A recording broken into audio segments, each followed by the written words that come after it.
su tiempo para venir a esta reunión y no cabe duda que ustedes hacen un gran esfuerzo para estar aquí cada noche, y oramos para que el Dios del cielo, quien es el que da las grandes bendiciones y la fortaleza, pueda darles un regalo de fe abundante en medio de todas estas actividades y trajines de la semana, venir aquí cada noche. Así que nos sentimos muy alegres de poderles ver, y quiero invitarles una vez más a inclinar un momento allí su rostro, su cabeza, para buscar también nuevamente la presencia de nuestro Señor.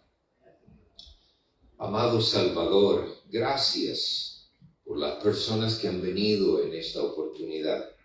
Permite que cada una de ellas salga con ganancia de este lugar. Amén. El día de hoy, esta noche.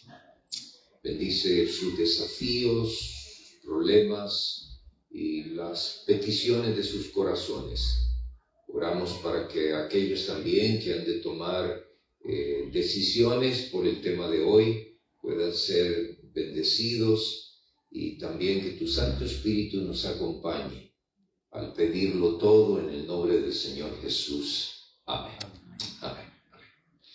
Ok, ustedes vinieron a escuchar hoy el tema, el ADN espiritual de Dios. Todos tenemos un ADN y cada uno de nosotros puede ser reconocido por él. Pero ¿cómo reconocemos el ADN de Dios? Algunos han tratado de querer encontrar un ADN material. Algunos quieren darle una identidad a Dios, pero ustedes saben, Dios tiene, por así decirlo, dones que son intransmisibles, no transmisibles al ser humano. Hablemos de algunos de ellos, por ejemplo. Su omnipresencia, puede estar en todos los lugares a la misma vez. Su omnisapiencia, todo lo sabe. Su omnisciencia, todo lo prevé, se anticipa. Y sobre todo una palabrita que los ángeles, dice una autora, cuando escuchan esto, se tapan su rostro con sus alas. Y me refiero a que Dios todo lo puede. Esos son los dones no transmisibles. Son de Dios, es su ADN, así es eterno. Pero hay dones que sí son transmisibles a los seres humanos. Esos dones pueden ser el amor, la bondad, la piedad, la paz, la benignidad. Muchos de estos dones son transmisibles en manera rápida o en manera progresiva. Hoy vamos a estudiar una de las características del ADN espiritual de Dios. Y para ello entonces quiero llevarlos a pensar en que si usted hace un estudio del Antiguo Testamento, va a encontrar allí un promedio de 613 leyes, 613 mandamientos, estatutos, preceptos.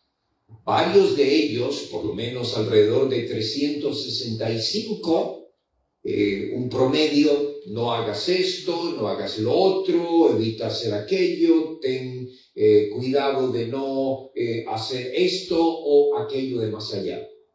Y hay otra cantidad que suman un promedio de alrededor de unos 240 y más, que dicen: haz esto, haz lo otro, si te comportas de esta manera, si lo haces así. Son mandamientos que animan a hacer algo. ¿Bien? Vamos entonces a ver que en la Biblia la palabra ley tiene un gran significado. Los hebreos le llamaban Torah o Torah, que significa instrucción, enseñanza, y a veces también comprende los 5 primeros libros de la Biblia, o sea, Génesis, Éxodo, Número, Levíticos y Deuteronomio. ¿Okay? Pero en la Biblia, la Torá también se usa para 3 leyes importantes. Esas 3 leyes son las siguientes. Son el Decálogo, la ley moral, los 10 mandamientos. En segundo lugar, lo que llamamos la ley ceremonial, que anunciaba el ministerio de Jesús, su obra salvífica, y ello relacionado a una cantidad de comidas, bebidas, rituales, mediante fiestas ceremoniales durante el año judío. Y la tercera ley es la ley civil, que tenía que ver con el comportamiento de los hijos de Israel entre sus hermanos, entre sus hermanas, es decir, lo que ellos hacían como personas cívicas en el mundo israelita donde vivían. Junto con esas leyes civiles también estaban las leyes de la salud, cosas que los seres humanos deberían de hacer para prolongar su vida y proteger también la vida de las demás personas. Hoy vamos a estudiar la diferencia entre 2 de esas leyes. Vamos a estudiar la diferencia entre la santa ley de Dios, el Decálogo, los 10 mandamientos, las 10 palabras, como se llaman literalmente en el hebreo, y también lo que es la ley ceremonial. Y vamos a examinar algunas cosas importantes para el estudio de esta noche. Así que, en primer lugar, quiero invitarles a abrir su Biblia en el libro de Deuteronomio. El libro de Deuteronomio es el 5º libro de la Biblia, comenzando desde el Génesis. Y la palabra Deuteronomio es la composición de 2 palabritas griegas, deuteros, que significa la otra o la segunda, y nomos, que significa ley, la segunda ley, porque en ese libro se vuelven a mencionar los 10 mandamientos que ya habían sido pronunciados por Dios en el libro del Éxodo anteriormente. Ok, vamos a abrir entonces Deuteronomio, el capítulo número 24, el capítulo 31, los versos 24 al 26. Y vamos a mirar allí algo interesante, y también quiero que busque rapidito, ¿verdad? Éxodo, el capítulo 34 y el verso 1, y también el capítulo 31 y el verso 18. ¿Okay? Son 3 versos, Deuteronomio capítulo 31, versículo 24 al 26, y luego entonces Éxodo capítulo 34, verso 1, y después entonces buscaría usted Éxodo 31, 18. Deuteronomio capítulo 31, versos 24 al 26 nos da la primera característica entre las 2 leyes, es decir, entre los 10 mandamientos y entre la ley ceremonial. Nos va a dar la primera diferencia. Si ustedes lo leen allí con cuidado, van a ir viendo cada una de ellas que voy a ir mencionando para avanzar. En primer lugar, en Deuteronomio 31, verso 24, dice que Dios le menciona a Moisés que escriba una ley en un libro. ¿Okay? Así que vemos 2 características. La primera, en la ley ceremonial, es que está escrita por Moisés, y la segunda característica es que la debe de escribir en un libro. En realidad no es un libro, es lo que llamaríamos un rollo, ¿verdad? Un pergamino largo que se llamaba libro por la forma en la cual era leído en ese tiempo y era la manera en que se conocía. Pero si usted va a Éxodo del capítulo 34, el verso 1, dice que cuando Moisés va descendiendo del monte, ocurre algo, ¿verdad? Él ve la corrupción del pueblo que se ha revelado, y entonces comienzan a hacer lo que hacían en Egipto muchos de ellos, y Moisés se enoja y quiebra las tablas. Y en esa ocasión Dios le dice lo siguiente: lábrate otras tablas similares a las primeras que yo te di, y voy a escribir yo en ellas. Note que en ambos casos, si usted lee Éxodo 31:18, dice: y dio a Moisés, cuando acabó de hablar con él, 2 tablas de piedra, tablas del testimonio escritas con el dedo de Dios. Así que vemos ya una gran diferencia entre la ley ceremonial y el decálogo. La primera diferencia es que la ley ceremonial fue escrita por Moisés, y además de eso fue escrita en un libro. Y además de eso hay otra tercera característica más, si usted sigue leyendo hasta el verso 26. Dice que ese volumen, ese rollo, después de haber sido escrito por Moisés, debía ponerse al lado del arca, ¿ok? El arca era un mueble que tenía 2 querubines y que era transportado por los sacerdotes levitas de la tribu de los coatitas, y ellos entonces ponían el arca cuando ya el santuario estaba armado y la colocaban en el lugar santísimo, cubierta por un manto, y entonces solo Moisés llegaba y removía ese manto en forma simbólica, y entonces quedaba en el lugar santísimo. Así que a un lado de estos querubines se colocaba la ley ceremonial, o el libro de la ley, como era conocido, ¿verdad? Así que vemos 3 cosas: escrito por Moisés en un rollo, en libro, y puesto al lado del arca.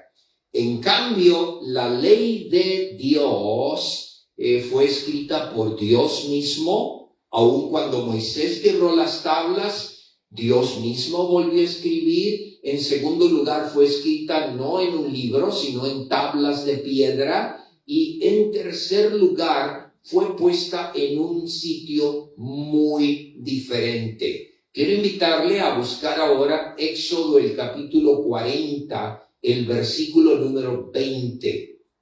Éxodo, el capítulo 40, versículo 20. Nos habla cuando Moisés ya está por inaugurar el santuario, cuando ya ha sido construido, ya ha sido ensamblado, armado, está listo para ser dedicado. Y entonces allí en el libro del Éxodo, en el capítulo 40, el versículo número 20, Dios le dice a Moisés que coloque el testimonio dentro del arca, ¿ok? Que lo coloque dentro del arca, no al lado del arca como lo fue la ley ceremonial. Esto es muy importante, ¿sabe por qué? Porque hay personas que cuando leen el texto bíblico, especialmente en el Nuevo Testamento, y ven algunas declaraciones en torno a la ley, ellos piensan que la ley siempre es una misma palabra y una misma cosa, pero no. Hay que saber contextualizar. Es importante distinguir cuando habla de un tipo de ley, cuando habla de otro tipo de ley. Así que vemos que en este caso los 10 mandamientos fueron escritos por Dios en 2 tablas de piedra y colocados dentro del arca del testimonio. Hay un pasaje en el libro de los Salmos que dice que el trono de Dios está lleno de justicia y de misericordia. Y esto es algo muy importante, ¿sabes por qué? Porque en el arca del pacto, los 2 querubines que estaban justo mirándose el uno al otro, que eran hechos de oro puro, también estaban sobre una especie de plancha de oro macizo que era llamada the mercy seat. En inglés se entiende mejor el término proveniente del hebreo, que es la silla de la misericordia o el asiento de la misericordia. Y en medio de esos 12 querubines de oro puro se manifestaba entonces lo que llamamos el brillo, la gloria de la presencia de Dios. Los rabinos le llegaron a llamar a eso la Shekinah, que viene de la palabra Shakan, que significa morar o habitar, y que es lo mismo que se usa en el Evangelio según San Juan, en el capítulo 1, en el verso 14, que dice, y el Verbo fue hecho carne y habitó entre nosotros y vimos su gloria. Esta palabra habitar en el idioma que escribió Juan es trasladada directamente del idioma hebreo y se translitera, o sea, casi se escribe con la misma idea de morar o habitar. Así que Jesús vino a vivir en medio de los hombres, así como él habitó en medio de la tribu de Israel a través de la Shekinah en el lugar santísimo del santuario. Pero debajo de ese brillo, o inmediatamente abajo del brillo, estaba la silla el asiento de la misericordia, la plancha de oro, que era un símbolo de la propiciación de la misericordia de Dios, porque allí el sumo sacerdote, en ocasiones muy especiales, llegaba y rociaba 7 veces con gotas de sangre para hablar de la futura intervención de Dios en su misericordia, no solamente en el Calvario, sino en su obra sumo sacerdotal en los cielos. Y debajo de esa plancha de oro estaban entonces, o están, los 10 mandamientos. Digo están porque ese es el único mueble que todavía tiene existencia, pero que no se sabe dónde está. Está escondido en una cueva en Jerusalén, poco antes de que los babilonios vinieran a destruir la ciudad. El profeta Jeremías le indicó a unos hombres piadosos y la escondieron en una cueva, pero cuando ellos quisieron volver a encontrar el lugar ya no pudieron hacerlo. Así que es el único mueble. Todos los demás han sido o fueron destruidos cuando los romanos invadieron Jerusalén en el año 70 y destruyeron el templo. Así que vamos repasando la diferencia entre ambas leyes, ceremonial y la ley moral o el decálogo, los 10 mandamientos, las 10 palabras, hasta ahora son las siguientes. La ley ceremonial fue escrita por Moisés en un rollo puesta al lado del arca. La ley de Dios fue escrita por él mismo en 2 tablas de piedra y colocada dentro del baúl, dentro del arca del pacto. Y por eso se le llama el testimonio, o sea, es la declaración del carácter de Dios. Dios testifica ante Israel con su ley para que ellos respeten su carácter, su forma de ser, no solamente con él, sino con su prójimo, ¿ok? El que tiene una relación con Dios va a aprender también a respetar a su prójimo. Otra cosa que podemos observar que es muy importante aquí es que la ley ceremonial era perentoria. O sea, no iba a continuar siendo vigente por los siglos sin fin. Usted puede leer eso en el libro de Hebreos, en el capítulo número 9, el verso número 10. Allí dice que las comidas, las bebidas, las fiestas, las abluciones no eran perfectas y que ellas iban a cambiar hasta el tiempo de reformar las cosas. Cuando se habla del tiempo de reformar las cosas, quiere decir cuando Jesús muriera en la cruz y cuando Él comenzara a ministrar en el santuario de los cielos. Así que allí terminaría la función de la ley ceremonial. Pero la ley moral, los 10 mandamientos, continuaría en forma constante hasta el fin del tiempo.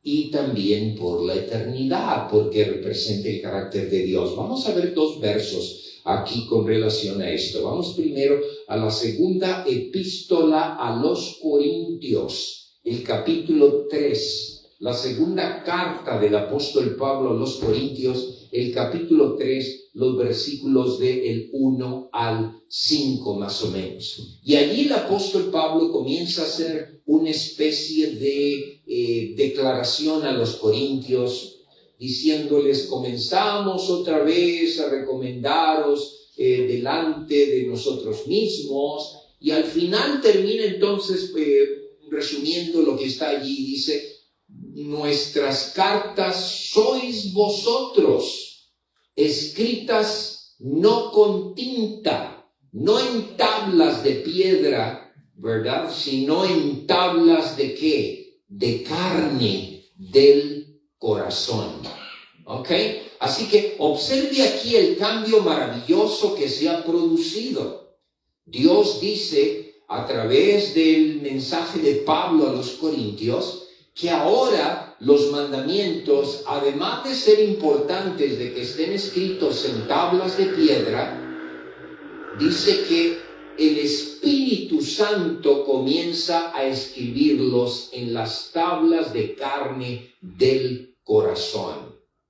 Así que es importante que estén en tablas de piedra, sí, pero más importante es que estén escritos en las tablas de carne del corazón.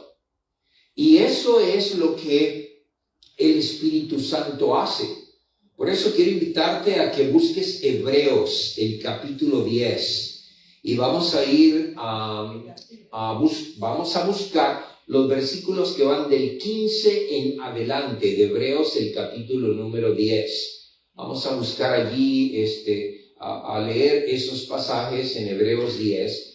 Y nos dice allí el apóstol Pablo, y nos atestigua lo mismo el Espíritu Santo, porque después de haber dicho: este es el pacto que haré con la casa de Israel en los últimos días. ¿Okay? Este es el pacto que haré con la casa de Israel en los últimos días. Escribiré mi ley en sus corazones y en sus mentes las escribiré. Así que el pacto espiritual que Dios hace con su iglesia, porque ahora, según el apóstol Pablo, allí en el libro de Romanos, en el capítulo 9, si usted quiere leerlo cuando llegue a casa, usted va a encontrar que el apóstol dice que el Israel espiritual ahora es la iglesia de Jesús, es su pueblo, es su congregación remanente. Y a ellos entonces les da el regalo maravilloso de su santa ley, es decir, del carácter de Jesús. Usted pone la santa ley como si fuera un espejo y usted va a ver el rostro de Cristo en ella, porque al analizar la vida de Jesús, usted va a encontrar que Jesús honró los 10 mandamientos. Es más, hay una profecía en el libro de Isaías, en el capítulo 42, el verso 21, que nos dice que cuando Jesús viniera a la tierra, Él se complacería en magnificar la ley y engrandecerla. Es decir, que Jesús le daría el verdadero significado a la ley. Es decir, les enseñaría a los fariseos y a los escribas cómo guardar el día del Señor, porque ellos la habían convertido, la observancia del sábado, en una mortaja de sufrimiento. Hay algunos autores que dicen que cuando llegaba el viernes de tarde sobre Israel, parecía que una mortaja de dolor se sumergía sobre el pueblo, porque todos iban a violar el sábado, porque lo habían llenado de tantas reglas, de tantas ordenanzas. La palabra no era la reina el día del sábado, no como Dios lo quería, sino como los dirigentes de Israel lo habían diseñado. Le doy 3 ideas para esto. Si alguien comía un huevo de gallina puesto en sábado, era pecado, porque la gallina trabajó para poner el huevo. ¿Okay? Si alguien cargaba un pañuelo, era pecado porque tenía que llevarlo cosido a su túnica. Si alguien se asomaba y se veía alguna cana en su cabello y se la arrancaba, era pecado porque había trabajado con algo que se podía hacer durante los 6 días. O sea, se llenó el sábado de una cantidad de tradiciones y de ordenanzas que lo hizo imposible de gozar. Y por eso Jesús le dijo a los fariseos: ustedes no desatan un animal para llevarlo a beber agua en el día del sábado. Y cuanto más esta pobre mujer que era esclava del mal, no la liberé yo dando este regalo para ella. Sabes que Jesús comenzó su ministerio en sábado, según Lucas 4, 15 y 16.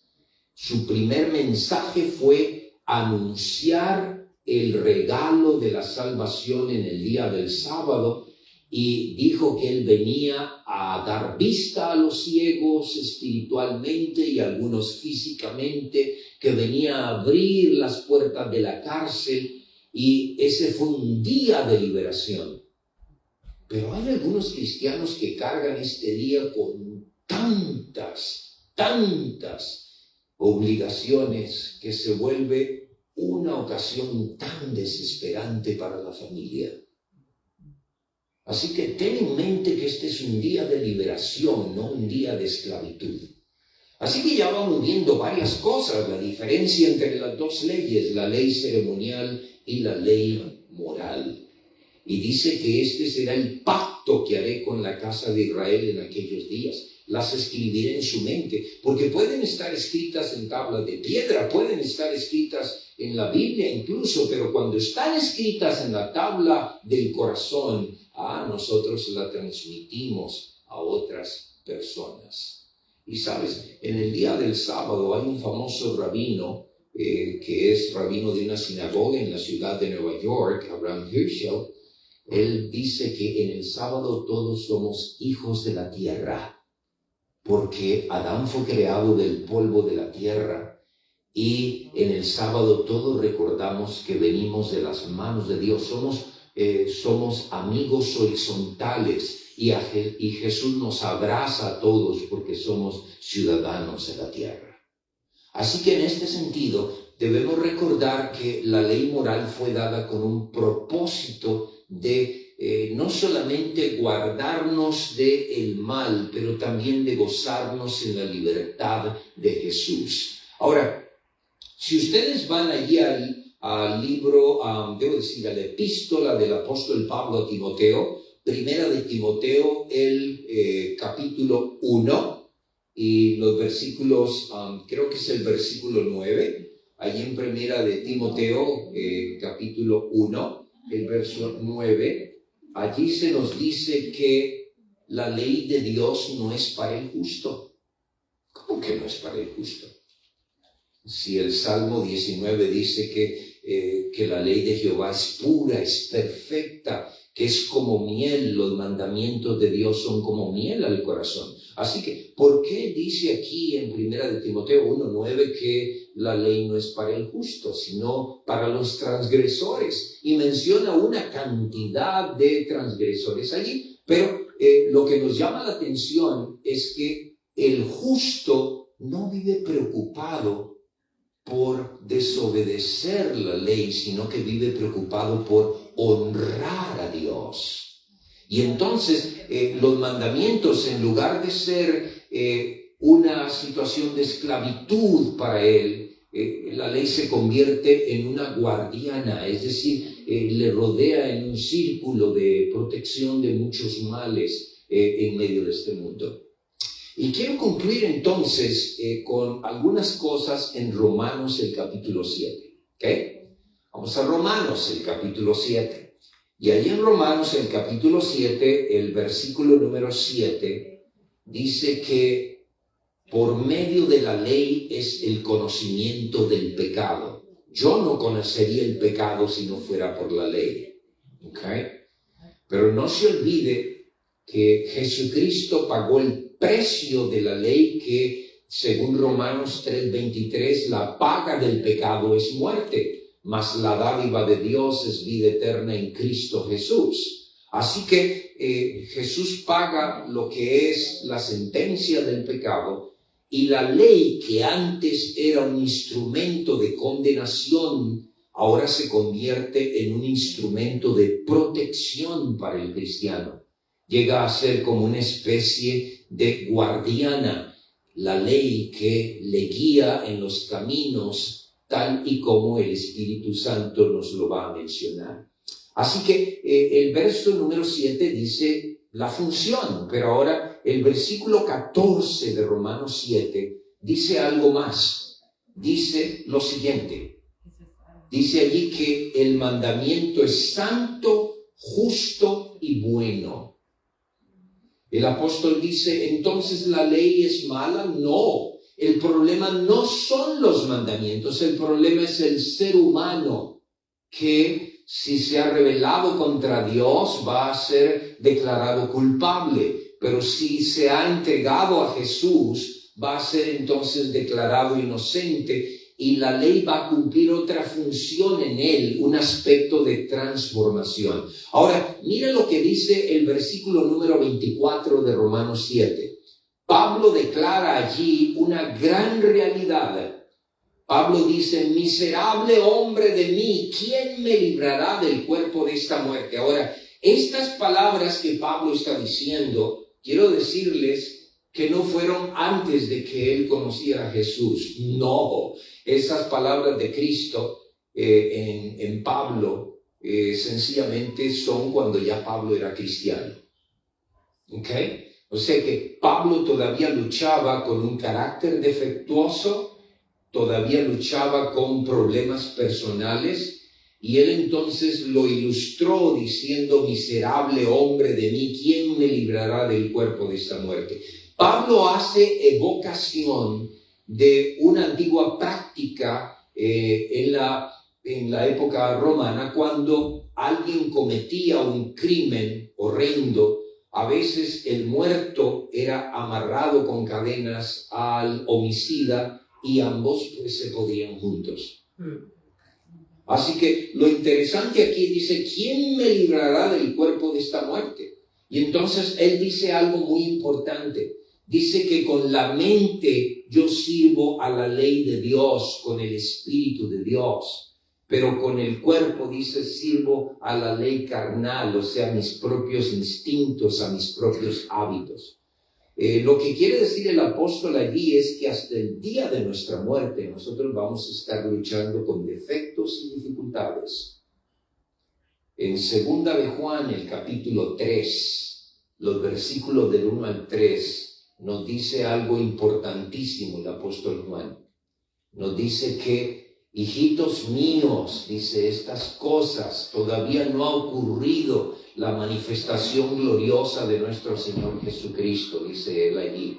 Dice, pero que cuando Él apareciere, o sea, cuando Él venga por segunda vez, seremos semejantes a Él. Seremos semejantes a Él en ocasión de su segunda venida. Y entonces dice, le veremos tal y como Él es.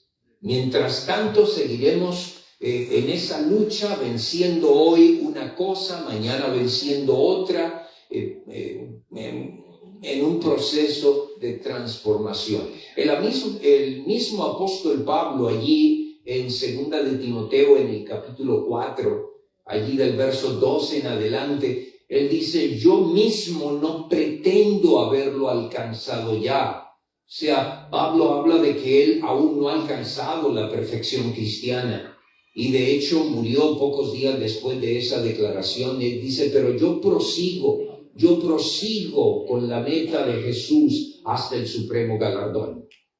Así que la parte más importante para nosotros como hijos e hijas de Dios es permitir que el Espíritu Santo escriba los 10 mandamientos en nuestro corazón. Y ese es un proceso que se va dando con el tiempo, a medida que vamos entregando nuestra voluntad a Dios. Alguien le preguntó a un monje hace muchos siglos, ¿cómo era posible lograr esto? Y entonces Él lo ilustró de la siguiente manera. Imagínate que tienes dos perros grandes de estos mastines, ¿verdad? Que son enormes. Uno representa las obras de la carne, el otro representa las obras del Espíritu, reflejadas en los 10 mandamientos.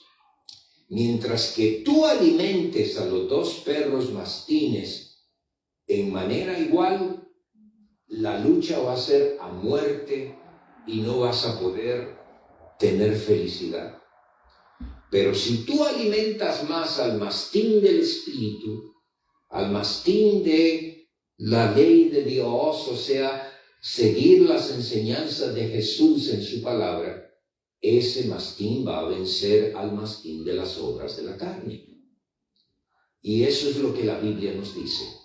Depende cuáles son tus frutos o mis frutos, así vamos a vencer. Allí en Gálatas el capítulo número 5, Gálatas capítulo número 5, versículo 21 en adelante dice, manifiestas son las obras de la carne. Y comienza a mencionar una cantidad de ellas que seguramente todos nosotros aquí estamos atrapados por alguna situación allí. Pero después dice, más el fruto del Espíritu. Nota que no dice, más los frutos del Espíritu. Dice, más el fruto del Espíritu. O sea que cuando Dios comienza a trabajar, todo comienza a cambiar dentro de nosotros. Paulatinamente, progresivamente, pero empieza a cambiar. Y el apóstol entonces menciona varios de esos dones, ¿verdad? Amor, paz, benignidad, bondad. Y termina diciendo, contra tales cosas no hay ley. Es decir, la ley no va a perseguir a quien practica tales cosas. Así que, si tú alimentas al mastín del Espíritu, vas entonces, con la ayuda de Dios, vamos a vencer el mal. Pero la batalla es dura. A veces podemos estar muy bien, otras veces no tan bien. Pero por eso dice 1 Juan 2:1, abogado tenemos para con el Padre, a Jesucristo el justo. Ahora, al concluir, quiero decirte que hay distintas herramientas que Dios tiene para nutrir ese mastín del Espíritu. El estudio diario de la Biblia, la oración personal con el cielo cada día, la reunión familiar, reunir a la familia todos los días, a la mañana y a la tarde, lo que se llama el culto familiar matutino y vespertino, para que la familia busque junta a Dios. Y esto es importante especialmente cuando los niños están pequeños. ¿Sabes por qué? Como te lo dije y lo vuelvo a repetir, la idea que los hijos tienen de Dios la filtran primero a través del estilo de vida cristiana de sus padres. Y además de eso, venir a la iglesia, no dejar la iglesia en último lugar, como si fuera una especie de talismán que solo cuando te acuerdas puedes venir. No, debe de ser un hábito, una costumbre, algo que llegue a desarrollarse en tu vida con el deseo de buscar a Dios. Y algo más es comparte tu fe, no la guardes para ti mismo. Sabes, en la India había hasta hace algún tiempo atrás un certamen del poder mental y se hacían muchas pruebas. Inclusive algunos gurús cerraban la mano y dejaban que las uñas les aparecieran aquí por el dorso de la mano. Hay gente que cierra su experiencia cristiana en sí mismo. Pero si tú no compartes tu fe, no vas a poder ser un atleta espiritual. Comparte tu fe. Hay gente que está deseando buscar a Dios. Solamente tú tienes que sintonizarte con el GPS del cielo para saber dónde el Espíritu te lleva a esa dirección de esa alma en necesidad.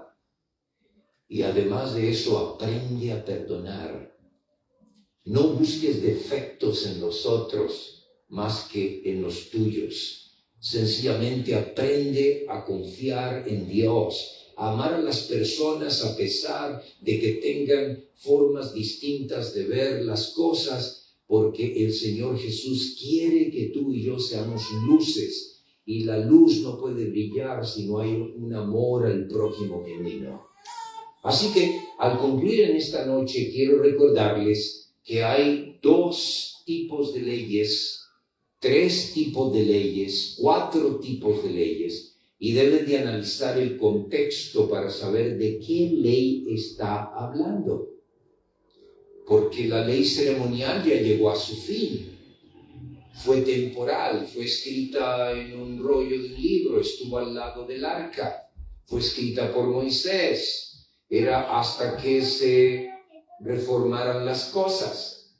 Pero los 10 mandamientos fueron escritos por Dios mismo, primero en tablas de piedra, ahora el Espíritu los quiere escribir en las tablas de carne del corazón, y están formando parte mismo del ADN de Dios, es su carácter. En los 10 mandamientos podemos ver la gran obra maestra del carácter de Dios. Primero son 4 mandamientos que tienen que ver con nuestra relación con el cielo, y de acuerdo a esa relación con el cielo hay 6 mandamientos de nuestra relación con el prójimo. Y por eso fue que Jesús resumió los 10 mandamientos en 2. Amarás a tu Dios con toda tu alma, con toda tu mente, con todo tu entendimiento. Este es el primer y más grande mandamiento, y el segundo es semejante a este: amarás a tu prójimo como a ti mismo. No es que Dios abolió los otros 8, es que resumió los 10 en esos 2. Así que en esta hora, al concluir, queremos pedirle a Dios que el Espíritu Santo continúe escribiendo su santa ley en nuestra mente. Si ese es tu deseo, yo te invito a que te pongas de pie. Si tú tienes el deseo que Dios continúe escribiendo su santa ley en nosotros mediante el Espíritu Santo, ponte de pie, por favor. Ponte de pie en este momento. Queremos orar juntos, pedir a Dios su presencia, su bendición. Quiero invitarte mañana nuevamente. Vamos a estar hablando sobre el hombre que nació 4 veces. ¿Ok? Vamos a llegar a hablar un poquito acerca de esto mañana. Vamos a orar. Padre nuestro, gracias por las personas que vinieron hoy en esta noche. Amén. Oramos para que tu palabra, de acuerdo a tus misericordias, pueda ir siendo escrita en la mente, en el corazón de cada uno de nosotros, y podamos extender las bendiciones de ese decálogo, además de la manera como nos encontramos contigo, en la forma como tratamos a nuestros semejantes, a las personas con las cuales nos rodeamos, cómo hacemos los negocios, nuestras finanzas, cómo tratamos al prójimo, cómo respetamos la honestidad moral de otras personas. Acompáñanos, cuídanos y danos tu paz, tráenos con bendición el día de mañana, y guía a todos al regresar a casa, protégeles y danos tu gracia. Por Jesús lo pedimos. Amén. Que Dios les bendiga, pásenla muy bien, que tengan